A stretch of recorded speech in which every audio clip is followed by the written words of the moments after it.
Good morning, ladies and gentlemen. Thank you all for joining us for the 22nd edition of the World Sustainable Summit, India's premier platform for deliberating the discourse around sustainability and climate change. Before we commence the session today, a brief safety announcement during the event at the Sign Auditorium. TERI is Health, Safety and Environment Certified Organization. In case of any untoward incident like fire, evacuation is required. You're required to exit from this auditorium through the fire exit gates nearest to you without any panic. There are 7 exit gates for this auditorium, 4 on the ground floor, that is towards your left, right, and to the main entrance. There is 1 exit on the stage and 2 exits in the balcony, which is also the entrance to the balcony. In case of fire, fire marshals will take position in the aisles and exit gates to help you evacuate. As we proceed further, it is my great privilege to host all of you on behalf of entire WSDS and TERI family. My name is Shireen Pandita, and I will be introducing a fantastic line of speakers who are all experts and great leaders in their own respective fields. The session is on leadership for people and nature-centered approaches. I would now request Mr. Nitin Desai, Chairman, the Energy and Resources Institute, to deliver the welcome address. The floor is all yours, sir.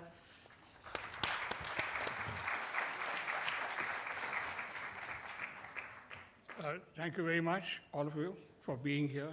May I begin first by welcoming Mr. Jagdev, who is the Vice President of the Republic of Guyana, Jeffrey Sachs, who heads the Earth Institute and is a professor at Columbia, Manish Bapna, who heads the NRDC, and my 2 colleagues, Vibha Dhawan and Shaila Kedia, who have been working in preparing this evening.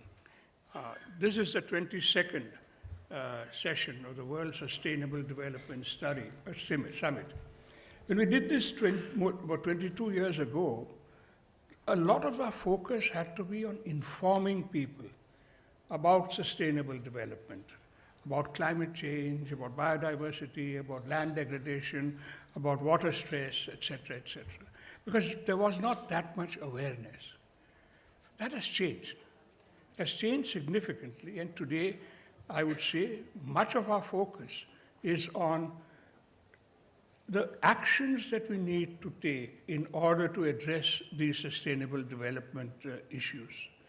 And that is the reason why our nature of our summit has gradually progressed from an information summit to an action-oriented summit. Last year, for instance, they launched the Act for Earth initiative, which they will continue, and I'll certainly talk about it a little bit more. It's a summit about sustainable development, but it's a reason it's a summit is because it sought to bring together the leadership of governments, of corporations, of research institutions, of activists, and many others, because they are the ones who could make a difference on the actions that could be taken to address sustainable development. And it was a world summit because it was not just addressed to issues in this part of the world, but was global in its nature. And it was something which, of course, was very important for Dr. Rajendra Pachauri, who initiated this summit, because he was, after all, the head of IPCC for a long time. That is why it's a World Summit on Sustainable Development. All of the words are of great consequence. I'm very happy and glad that the way in which this has been organized by the organizers, Vibha Dhawan, Shaila Kedia, and all of the staff who have been involved in this. I'm very happy to see all of you here. So many of them have been here before. In fact, all 3 of our speakers have been regular participants in earlier World Sustainable Development Summits, and I really thank them for the steady and continuous attention they have given to this work. So with this, I welcome them, welcome all of you, and look forward to the proceedings of this summit and what comes out of it on Act for Earth. Thank you very much.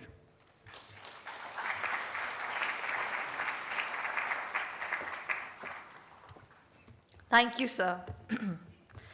To ensure a holistic and integrated approach towards environment, management, protection, and conservation, Sustainable development has to become a flag bearer of everyday development talk. We have always anticipated that through this summit, we are playing our very own role towards mainstreaming sustainable development with global leaders setting standards and deliberating on global issues. With this, I invite our Director General, Dr. Vibha Dhawan, to address the session.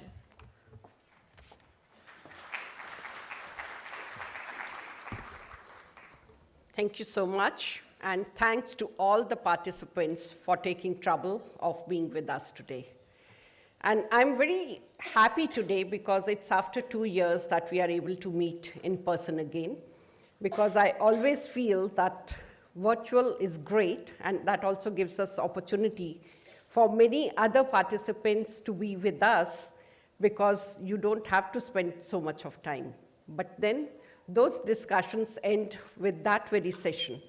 And what is important over here is a sort of personal touch and also the meetings that we are going to have outside this hall.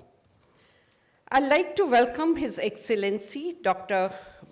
Bharat Jagdeo, Vice President, Republic of Guyana, Professor Jeffrey Sachs, Mr. Manish Bapana, our Chair, Mr. Nitin Desai, my colleague Shelley, dignitaries, guests, ladies and gentlemen.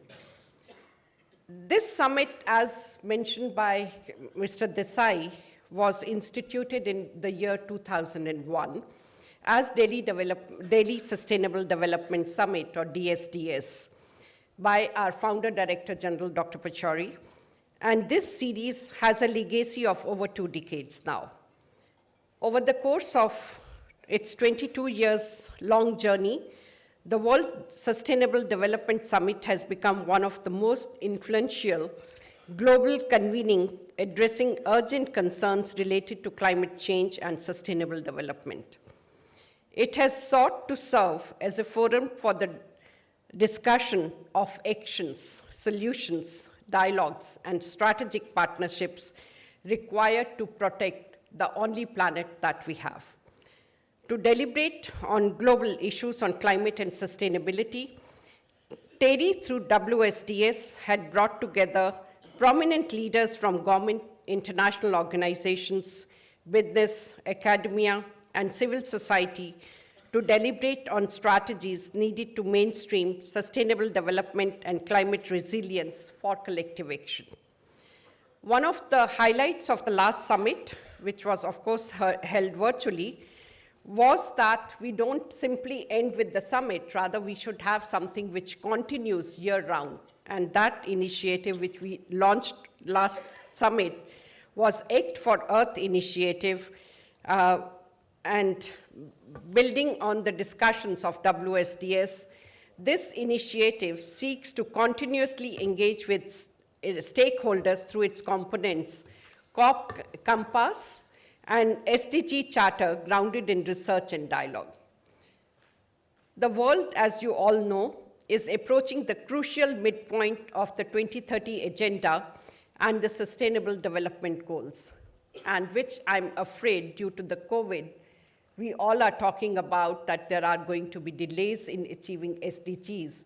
And somewhere I feel it is far more than what COVID has caused, because it's not that 2 years of COVID, we can justify that SDGs will be delayed by 35 years. So that's not on. And therefore, we have to act very fast. It's more than 50 years since the 1972 Stockholm Conference. And since then, the world has made many strides in bringing to the forefront the issues related to the environment, biodiversity loss, climate change, and has achieved many milestones in integrating sustainable development into the public, private, and societal discourses. But was it enough, or are we moving at the pace that we require to move? I personally feel we really need to do much more, and maybe in a little different way. We have a long way to go, especially in terms of horizontal and vertical integration of sustainable development across spheres. With this rationale, the summit is being organized under the umbrella theme, mainstreaming sustainable development and climate resilience for collective action. This edition of Summit becomes all the more important because this year, India is holding the G20 presidency. The year will also see the important processes of global stocktake at the climate negotiations at COP28. And both these milestones, they are golden opportunity to further the voice of the Global South on issues related to sustainable development and climate action.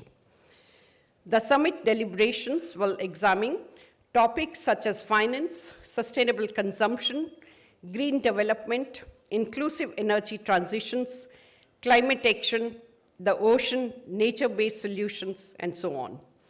Special features, of course, I'll say every session is extremely important, but yet when we talk of number of ministerial addresses, youth plenary, women leadership plenary, CEO forum, media colloquium, and thematic tracks.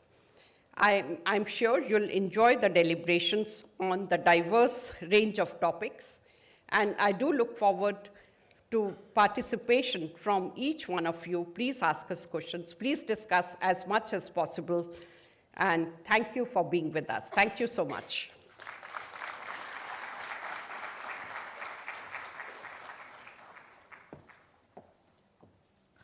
Thank you, ma'am.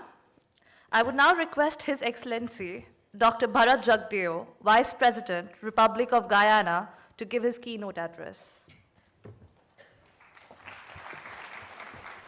Thank you very much, colleagues, friends, ladies and gentlemen. So this is an opening session, and generally you would speak about broad topics, but I see there's a specific topic here, leadership for people and nature-centered approaches. So what I want to do is to spend the 8 minutes I have just taking you through some of the challenges that we have faced in Guyana and how we are addressing this issue. But as we seek to find solutions here, or to search for solutions, we need to avoid the extremes that often characterize global debate. That is, that nature should be developed regardless of its, or preserved regardless of its impact on human beings, and the converse. And so I believe in the search for solution, somewhere in between those two extremes, there lies a lot of the solutions and answers that we are looking for. So I'm going to focus a bit on forests. And the reason I'm doing this is that we'd never achieve net zero or a 1.5 degree without bringing forests as part of the mitigation solution. Forest deforestation alone would causes about 18% or 15% of global greenhouse gases. So if you look at the largest emitters, if forests were a country, and this point has been made several times before, it would be the United States of America, China, and then forests as the third largest country if forests were a country. So clearly it's important that we find solution for this nature-based problem, deforestation. Now, forests can remove nearly 10 gigatons of CO2 equivalent every year by 2050. It could provide more than 25% of the solution to keep us on a 1.5 trajectory by 2030. So clearly, the case has been made that forests are important, both for climate solutions, leaving out even its impact on biodiversity and ecosystem preservation, something that we'll talk about. But what has happened historically? Until now, forests are not reflected in the UNFCCC discussions in a manner that will be advantageous to helping to preserve these forests, create the incentives for those countries that have forests to preserve them. Secondly, I think the world still believes that you can preserve forests by philanthropy. So when the leaders met in Glasgow, they had a declaration that many countries were urged to sign on to end deforestation by 2030. But no incentives were provided. The world believes that this could be achieved on the cheap. I believe you have to outcompete alternate use of the forest, because forests are living beings. People rely on them for livelihood. Countries rely on them for development. And the only way you can preserve them in the long run is to outcompete the alternate use of these forests. That means you have to create a system of incentives to do so. So in Guyana's case, we've been working. In 2009, we launched a low-carbon development strategy. We tried to get forests placed on the global agenda as part of the formal compliance markets, the trading markets, and we had resistance even from some international NGOs. They believe that if you do that, the developed countries may be able to buy cheap credits and then avoid deep ambitions in cutting their own emissions. So from then to now, we've had a major struggle. When we launched our low-carbon development strategy, we said we'll move in several phases. The first phase was to seek out a bilateral partner. And I don't know if Eric Solheim is here, but I saw he was invited. And the Norwegian government worked with us, and we had the first sale of forest carbon at a bilateral level at $5 per ton, or $250 million. It was the largest per capita deal. Brazil had some, etc. So far, we've had about $220 million released, and that money has been deployed for adaptation, mitigation, some for indigenous land titling, etc. Of recent, in the last 2 years, we've expanded the low-carbon development strategy to focus more from forests into biodiversity protection, integrated water management, the blue economy, a broader view. And we have worked with the Architecture for REDD+ transaction, and they have certified our credits in December. We're the only jurisdictional scale certified forest in the world. That is for the entire country.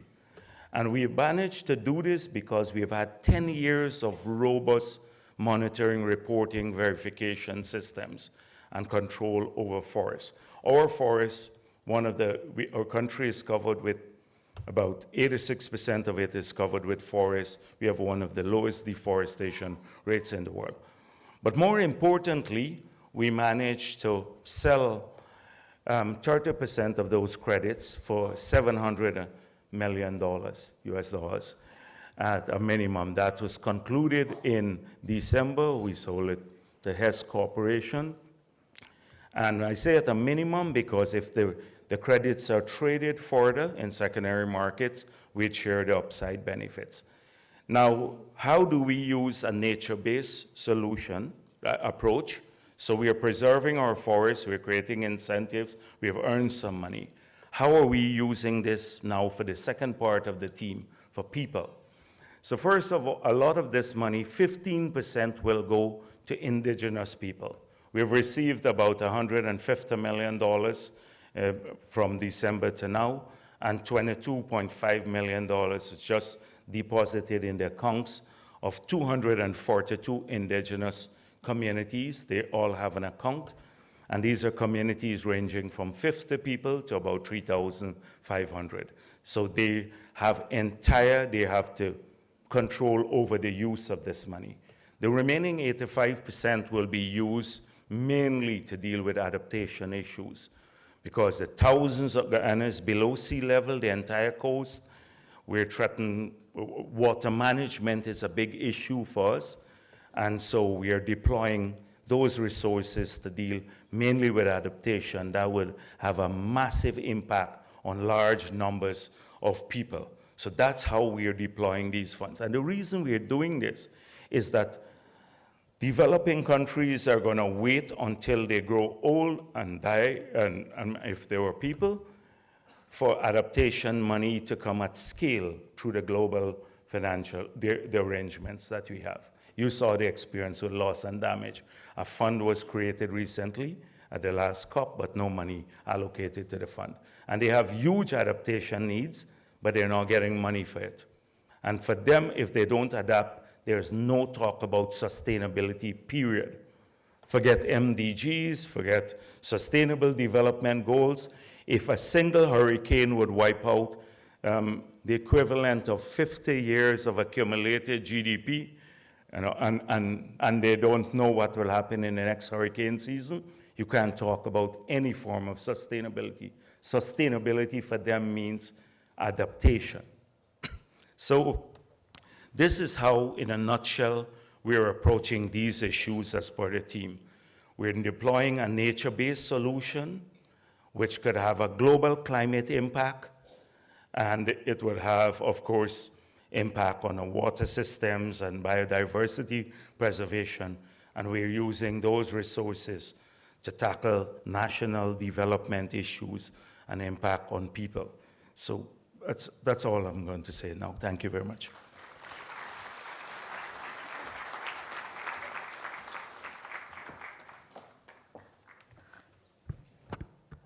Thank you, sir. Thank you for your enriching words.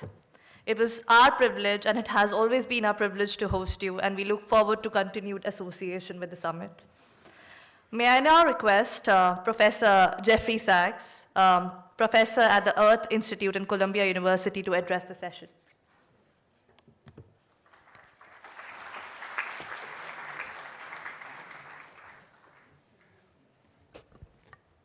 Good morning, and a special thank you. It's so wonderful to be back together in person after difficult years. And your opening remarks about this being the 21st year of this summit caused me to reflect on what has happened during these 21 years. Also, Nitin Desai, who's been one of the great world leaders in helping people to understand what we're facing and has been at this for a long time and led the 2002 UN summit, really gives us pause to ask where we are. Of course, where we are in the most basic sense is in a much deeper crisis today than we were in 2001. The Earth has continued to warm at a rate of about 0.2 degrees Celsius per decade.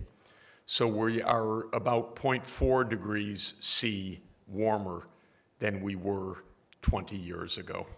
This is the start.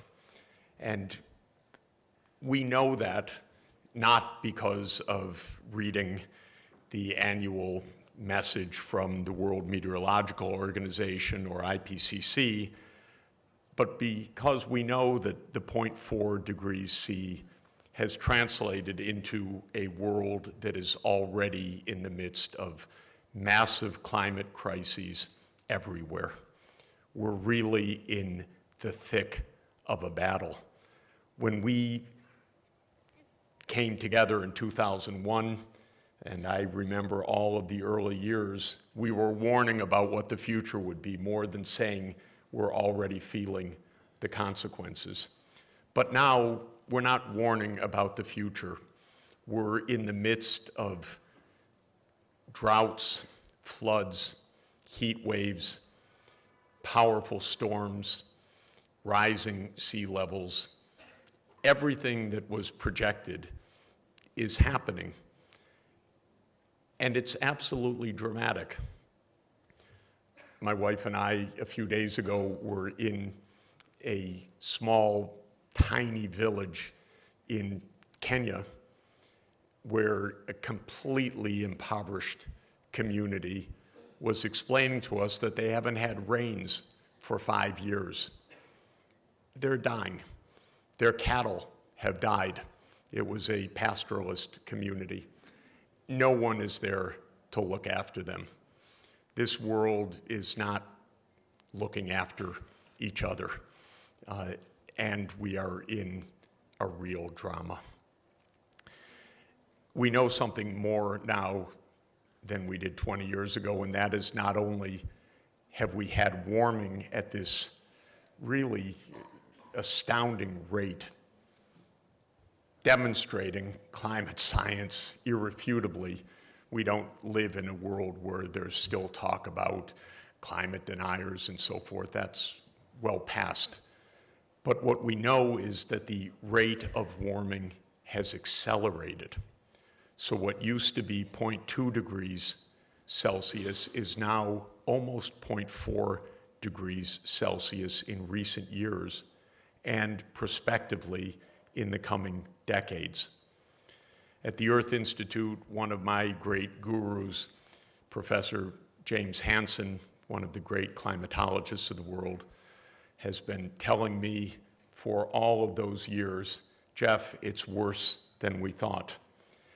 And he has been right every stage. He's an absolutely terrifying person, by the way. What a colleague to have. He's soft-spoken, he's kind, he's brilliant, and he's completely terrifying. He leaves me shaking every time we meet.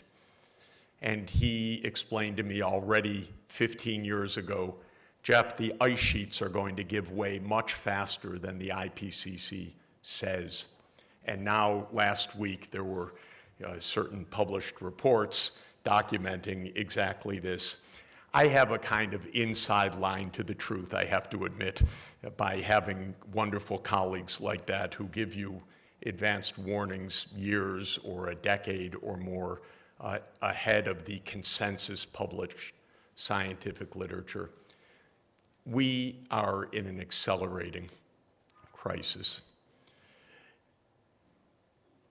The most positive news by far on this occasion, though, is that the G20 presidency is in India's hands. This is a fundamental change of global politics that is underway, and it's extremely important, and I beg you to use it right. It's not an accident that we have not had progress politically. The biggest obstacles to progress by far in the last 25 years have been the US government and a few other high-income countries. Have no doubt about it. Our politics was hacked about 40 to 50 years ago. We are in the hands of a few billionaires. We are mostly concerned about staying number one, whatever that means, as absurd as it is. So it's all spending to the trillions for war, and it's nothing for this. And don't let anyone tell you something optimistic about the United States politics right now. It ain't so. The president will fly to Poland to declare our commitment to unending war. The US will blow up pipelines, the US will do all sorts of things, but it will not invest in world sustainability as a leader. We need the whole world to be in the lead. We need India to be in the lead. We need China to be in the lead. We need Brazil to be in the lead. And what is remarkable about global politics right now is we are in the midst of fundamental change. We're at the end of the North Atlantic world, and we are at the beginning of a true multilateral world. So I am very grateful to be here with India taking the presidency of the G20. There will be 4 years in a row of countries representing the voice of the real world at the head of the G20 Indonesia last year, India this year, Brazil next year, South Africa the next year. Please understand, you have the power to make change. Please understand, the BRICS countries now, Brazil, Russia, India, China, South Africa, are larger than the G7 economies. The world is in your hands. Please take care. Thank you.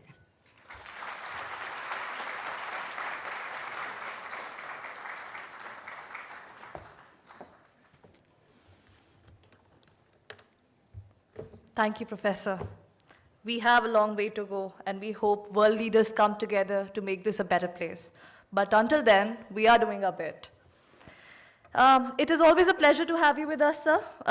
If I may highlight, Professor Sachs has been an integral part of the summit for many years, and we look forward to his continued support.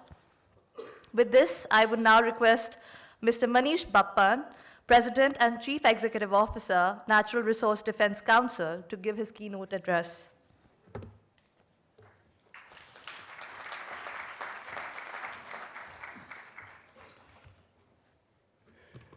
Good morning. What a privilege it is to be here with all of you today. What I'd like to do in my time is talk a little bit about the last 8 years, where the world was in 2014, 2015, where we are today, midway, at the midpoint to 2030, and why India is so crucial to actually tackling the climate, the nature, the sustainable development challenges of our time. Let me start to do a little bit of a flashback to 2014, 2015. I want to take a show of hands. How many of you were working back in 2014, 2015 quite actively, either on the Sustainable Development Goals or the Paris Agreement on climate change? How many people were active in those conversations? So fairly, I know the people on stage all were, but a relatively small number actually in this crowd. And I want just to kind of go back to that moment where there was an incredible amount of optimism actually in the air. There were 3 incredibly important conferences that took place in quick succession. It was a financing for sustainable development conference in Addis Ababa, followed by the Sustainable Development Goals, the post-2015 Sustainable Development Framework, 17 goals, 169 indicators in New York, followed by the Paris Agreement on climate at the end of 2015. And it was an incredibly, a time of intense positive energy and enthusiasm. There were some characteristics of those 3 agreements that were new and innovative. One was the ambition contained in those agreements. When you think about the Sustainable Development Goals, to eradicate extreme poverty by 2030, to leave no one behind, to create a better future, to create the world we want to see. The Paris Agreement that brought the world together around an aspiration to create a world well below 2 degrees, close to 1.5. So strong ambition. There was a strong focus on universality. If you'll remember, the Millennium Development Goals only focused on the developing world. The Kyoto Protocol only focused on industrialized countries. There was a recognition that if we were going to achieve this agenda, all countries had to lean in, do their part, but recognizing also quite importantly that equity, common but differentiated responsibilities had to be true to those agreements. And there was a recognition that this was an integrated agenda. You couldn't tackle climate change without thinking hard about poverty and development. You couldn't talk about tackling poverty without tackling climate change. A recognition that finance was central to both agendas. That was a really exciting time. And India, at that point, played an incredibly important role. Some of you may recall the 175 gigawatt target that India put forward. At that time, no one thought that would be possible. It was an incredibly bold, aspirational, but not a very credible target when that was put on the table. Here we are, maybe a year late, but well on the way to meeting that target. India, Nitin even here, was strong voices around means for implementation, equity, CBDR, the recognition that if we were going to achieve this agenda, support needed to be given to the developing world. Equity needed to be ingrained in these agreements, and India played an important role in making that happen. So that was 2015. Here we are, midway to 2030, right? In a few months, we will be at the midpoint to realizing that agenda. And a lot of things have happened that we did not foresee. Multiple intersecting crises have taken place. We've seen COVID-19. And remember, COVID-19 in no small part about humanity's encroachment with nature. We see conflict taking place, not just the Ukraine war, but we had the largest number of violent conflicts today since 1946.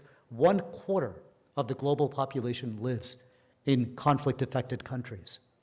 You know what's happening with the climate crisis. Professor Sachs just spoke about that. You see the economic crisis, inflation pressure, supply chain challenges, unsustainable debt. So we're living in an incredibly different world today than where we were 7.5 years ago. Extreme poverty, if we look at some key metrics, extreme poverty, roughly 650 million people still live in extreme poverty today. According to the United Nations, 90 million people fell back into extreme poverty as a result of COVID. 7% of the global population is still projected to live under $2 a day by the year 2030. If you think about climate change, what we're seeing today, you've heard already a lot about it. Emissions last year went up another 1%. A 50% chance of staying below 1.5 degrees means we can only emit 9 years of the emissions we emitted last year. The carbon budget left in the atmosphere is equivalent to 9 years of global emissions from 2022. If you think about finance, another huge challenge, a report came out at the last climate COP that said that the developing world needed $2.5 trillion to meet its climate and nature goals. Only $500 billion was mobilized, public and private, in 2019. Put simply, the world is off track in meeting the promise of 2015. The optimism that was there in 2015 doesn't exist today. The world is looking for vision, leadership, and concrete solutions. And that's why this conference, at this point in time, is in India, is so critical, because the argument I want to make is that India has so much to offer the world. What I think we'll be discussing today over the next few days at this conference is going to spotlight a lot of the policies, a lot of the investments, a lot of the solutions that the world needs to reinvigorate that optimism, that energy to fulfill the promise of 2015. Let me just give you a few examples of what I see happening in India that I think India can invest more in and share with the world. The first point, India is showing that a good growth story is compatible with tackling climate and protecting nature. India is demonstrating very concretely what a clean energy revolution can mean for tackling jobs, for reducing household energy costs, for actually promoting genuine energy security. If India meets its 500 gigawatt non-fossil target by 2030, that'll create 1 million durable jobs in that process. Energy security is not about doubling down on domestic production of fossil fuels. True energy independence, we know, is about renewable energy. India has a great story to talk about in terms of centering equity into this agenda. This morning, I was having breakfast with Rimaben, who is the head of an organization called SEVA, the Self-Employed Women's Association. It's an organization that most people here will be quite familiar with. And we were talking about something called green villages, examples of how you could actually turn rural India into models of carbon neutral or zero carbon demonstrations where jobs can be created, household air pollution can be reduced, more resiliency can be provided at a time when rural India is experiencing such crises. How do we actually promote this across the country? How can this be a model for the rest of the world? India is also redefining consumption on the global stage. Its signature campaign, Lifestyles Compatible with the Environment, pro-planet lifestyle approach that calls upon people from around the world to adopt behaviors that will help tackle climate, promote sustainability. Vivid example of just this life kind of approach. I grew up spending part of my childhood in the United States, part of my childhood in India. And just to give you one very quick example, every summer I would go back and forth between the two. In the United States, if you see a garbage can in any American household, it's about as big as this podium. You come to India and you see a garbage can, it's about that big. It's just a very simple example of the difference in mindset between the two countries and why India has so much to share. And as Professor Sachs mentioned, India has the privilege and the responsibility of chairing the G20 this year, and the need to demonstrate a different type of vision and political leadership that can break the logjam that we have seen on the global stage. This is the reason why my organization is investing so much more in India as we move forward, given the importance that we believe India plays for everyone in the global stage. As TERI is beginning to celebrate its 50th anniversary year in the coming year, it is such a great moment for TERI, for India, for the global South, to be able to demonstrate a different way to actually reinvigorating the vision and the energy we need to achieve the promise that was there in 2015 around the Sustainable Development Goals in climate change. The world is looking for hope. India can be that hope. Thank you very much.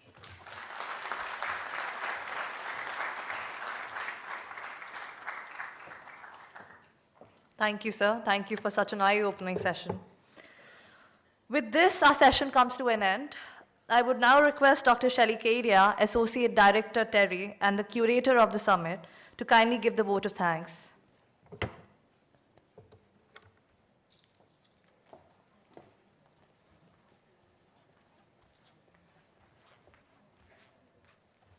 Thank you so much, Shireen. With this opening session, we have officially started the proceedings of the 22nd edition of the World Sustainable Development Summit.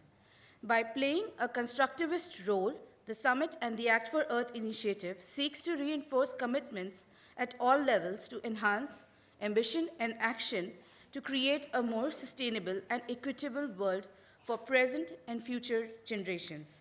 We thank each one of you for joining us for the summit. We remain deeply encouraged by your presence here. On behalf of the organizing team, I express my heartiest gratitude to our distinguished guests on the dais for their inspiring messages and kind words of encouragement. Distinguished guests on the dais, I thank you for gracing this occasion and for being a part of this journey. I would like to extend my thanks to His Excellency Dr. Bharat Jagdeo, Vice President, Republic of Guyana, Professor Jeffrey Sachs, Professor, Earth Institute and Columbia University, Mr. Manish Bapna, President and Chief Executive Officer, the Natural Resources Development Council, Mr. Nitin Desai, Chairman of the Energy and Resources Institute, and Dr. Vibha Dhawan, Director General TERI, who has been a constant force of support. I would like to express my gratitude for support extended by our nodal ministry, Ministry of Environment, Forest and Climate Change, Government of India. On behalf of TERI and WSDS team, I thank all our partners for supporting WSDS 2023 and Act for Earth, the Royal Norwegian Embassy, Bloomberg Philanthropies, Bill and Melinda Gates Foundation, Rockefeller Foundation, German Federal Ministry of Environment, Nature Conservation, Nuclear Safety and Consumer Protection, IKI Initiative, the European Union Delegation, World Bank, Tata Capital, TERI School of Advanced Studies, the International Energy Agency, IEA, Carnegie Climate Governance Initiative, Johnson Controls, Cape Gemini, and McKinsey. I thank you all for your support.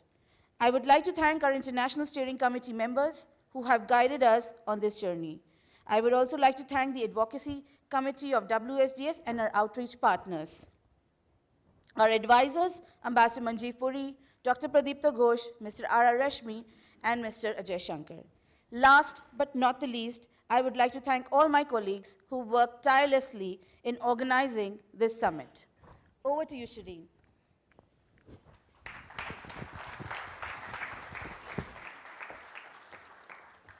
Thank you. What a splendid session, I must say. With this, I would now request all the speakers to come forward for a photo session, please.